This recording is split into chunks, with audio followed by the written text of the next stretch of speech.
Welcome back to Dinner Made Easy with Dina, and I'm Dina. Today I've got some recipes to share with you for after that wonderful Thanksgiving meal that you've either had or are about ready to have. Hey, we're not going to waste those leftovers because they're going to make some tremendous dishes. And besides, if they're giving you that side eye every time you open that refrigerator, do something with them. Don't waste them. Don't throw them away. Make something fabulous. So I'm going to share with you a couple recipes. So let's get going on that right now. The first recipe we're going to recreate is from our leftover macaroni and cheese. Some of you don't include this on your Thanksgiving table, but we do. So I'm going to show you how I'm going to fix those leftover macaroni and cheese, turning it into a fabulous dish. So we're going to start out with some bacon, and I'm just going to use 2 slices of bacon because we don't have a lot of leftover macaroni and cheese, but enough that I don't want to throw it away. So I'm going to start that on a medium high, and we're going to let this bacon render out and get nice and crispy.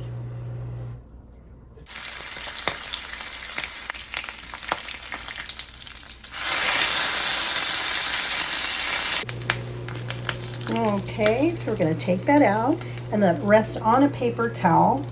And I have probably, I'd say at least 2 tablespoons of the bacon fat left in the pan. So I'm going to take about 2/3 of that out of the pan. I don't want to use quite that much. So I left about 1/2 of a tablespoon of the bacon fat in my skillet. And the next thing I'm going to do is I'm going to add 2 tablespoons of butter into this. We're going to let that melt really good. And some of you may already know this, but there is nothing better than macaroni and cheese that's a little bit crispy. So I always use my leftovers. And this is all melted now, and I'm going to go ahead and I'm going to put in my leftover macaroni and cheese. It looks like I got a little bit of mashed potato in there. Beats just reheating it in the microwave. I mean, that's good, but let's just make it even better than good. We're going to take this over the top is what we're going to do. I have just a little bit of mashed potatoes in there because they were kind of bumped up against the mashed potatoes in another storage container. So we're just going to let it go because it's not going to hurt anything. So now we're just going to let this start to warm up and start to break up a little bit before we do anything else to it. So make sure, give it a chance to start heating through before you go turning it. The name of the game here is don't turn it until it's ready. And you'll know when it starts to get a little crispy around the edges, because if you turn it too soon, you're not going to get that golden brown that we're really wanting to get on this macaroni. Oh, that's smelling so good. Hey, and that a little bit of extra butter and fat from the bacon, that is all that's going to do is make it even better.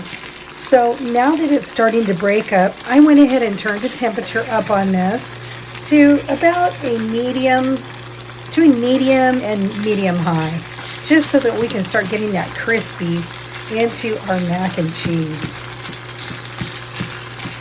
You guys, this is so good that I like it much better than the first time around.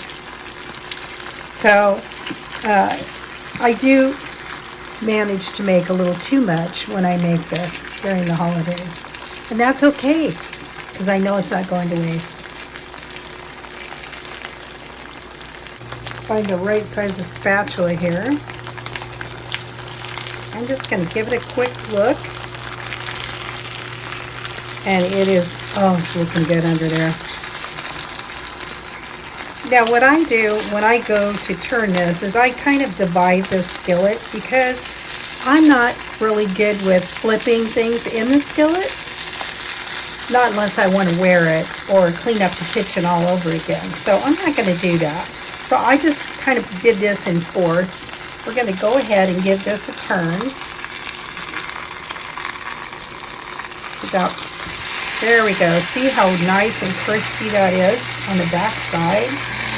Oh, it looks so good.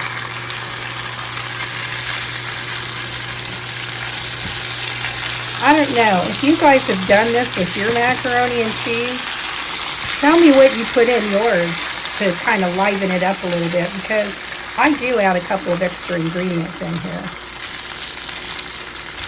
Okay, so we want to continue on the back side of getting more crispy. But in the meantime, I've got that bacon that I cooked, and I had one little slice of ham left over, so I'm going to throw that in here too. And I'm just going to sprinkle it over the top. Now, if you have some grilled onions, this would be the time to do your grilled onions as well. We don't need any extra cheese. Trust me, I put more cheese in there than you can imagine. See, I told you this was simple. This one's super easy. And I've got another one coming up that's pretty easy, but takes just a little bit more to pull it together than this did. This is like, hey, I need to throw something on the table. Let's just grab a leftover. Throw it in the skillet, get going on it. Hey, and listen, if you have any leftover corn or peas or anything like that, that can also go in here. So you have a one-pot meal. Not a whole lot of effort, because I know this is a super busy time of year, and you got a lot of other things to do besides cook for everybody all the time.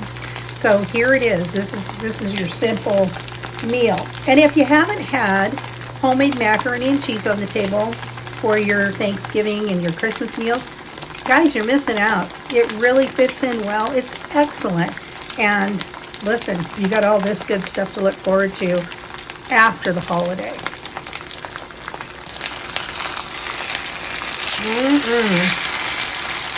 So it's that easy. It's heated all the way through, and it's nice and brown on the other side.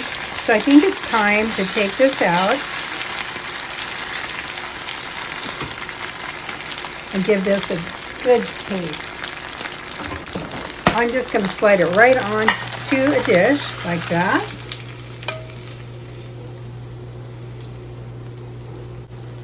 And there it is.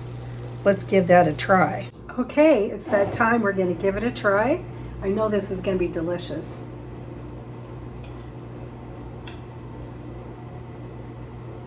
There is our bite.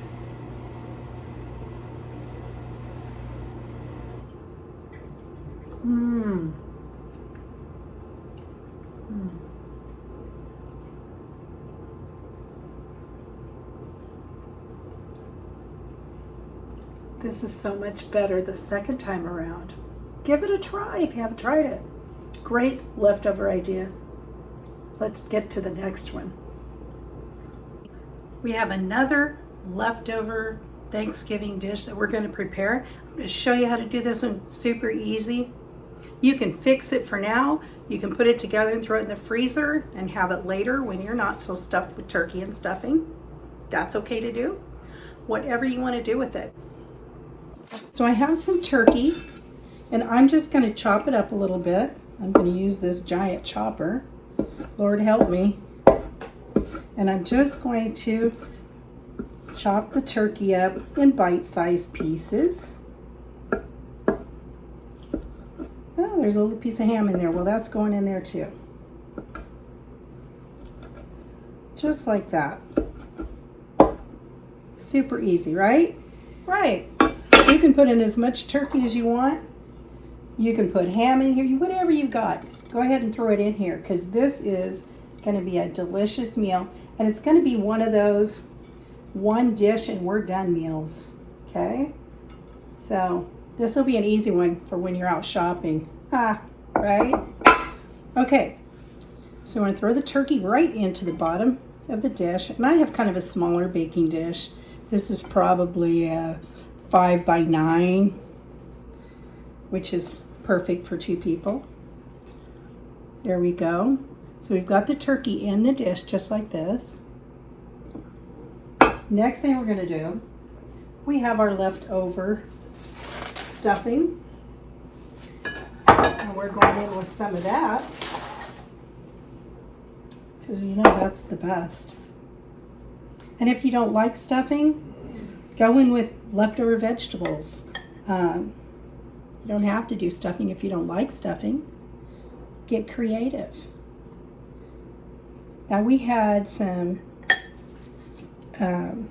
candied carrots, I guess you'd call it. at our dinner, and oh my gosh, they were absolutely delicious. So of course there wasn't any of those left over. Might be one or two little pieces of the carrot left over, and it's kind of got mixed up with the stuffing. So if you see a carrot, it's okay. It's not going to hurt anything. I kind of wish I had more I could just throw in there. Okay, so there is our stuffing, and we do have a few carrots. I'm just going to place those randomly in here. There again, if you're an onion person, get you some grilled onions. Top this with grilled onions. I'm telling you, it can't be beat. Okay, the next thing is we've got some leftover turkey gravy. Guys, this is a great homemade meal, and if you haven't done it, you need to try it. Okay, so I didn't heat my gravy up because, well, I'm just going to, after I put this together, this one's going to go in the freezer because we've had so much turkey that I think we need a break. So there again, put as much on there as you want or as you have. Get that in there and kind of smooth that out.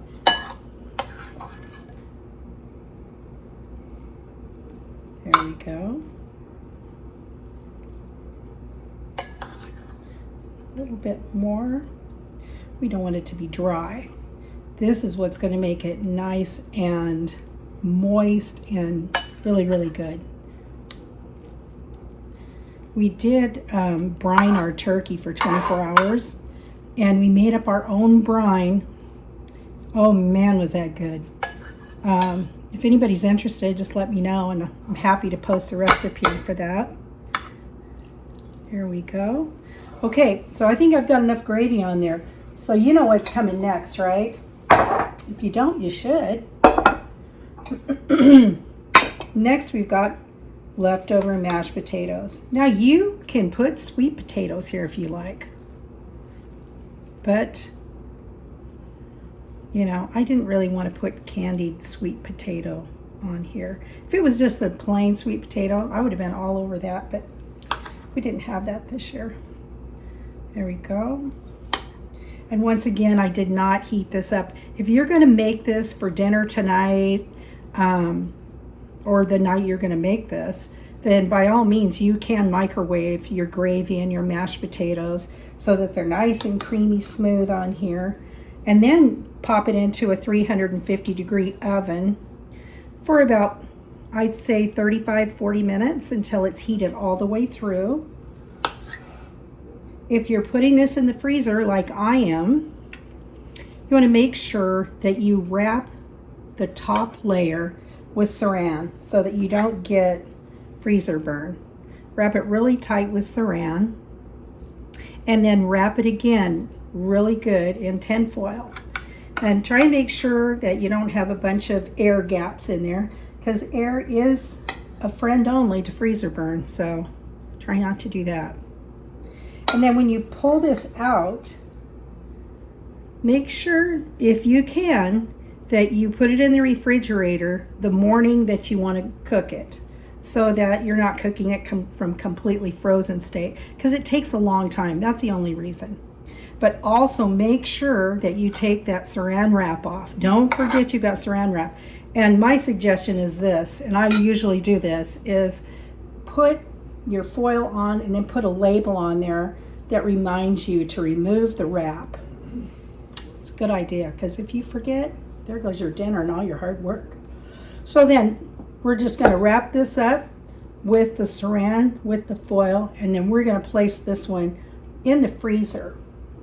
When this is done, or even just before, you can put a couple little tabs of butter on here if you want to. Some people use a fork and they make little marks like this through the casserole. And what that does is it gives you some edges that will crisp up in the oven, so you get a little bit of crispy, crunchy stuff on the top, which is really good, just like that. When you're completely finished with baking and you take it out of the oven, don't forget the cranberry sauce. If you have leftover cranberry sauce, serve it with this. It's going to just recreate that Thanksgiving feel all over again. And there you have it. Okay, so those are the two dishes that I have. They're left over from our Thanksgiving, and that is all that I have left over to share with you. So I hope you guys give these recipes a try. Let me know what you think. If you haven't subscribed yet, please consider doing so. It helps my channel a lot, and it doesn't cost you a thing. Remember to hit that like button, and that tells me if you like the video. And if you have comments, please leave the comments. Share with me your ideas for your leftovers. Thanks, guys. Have a great rest of your evening.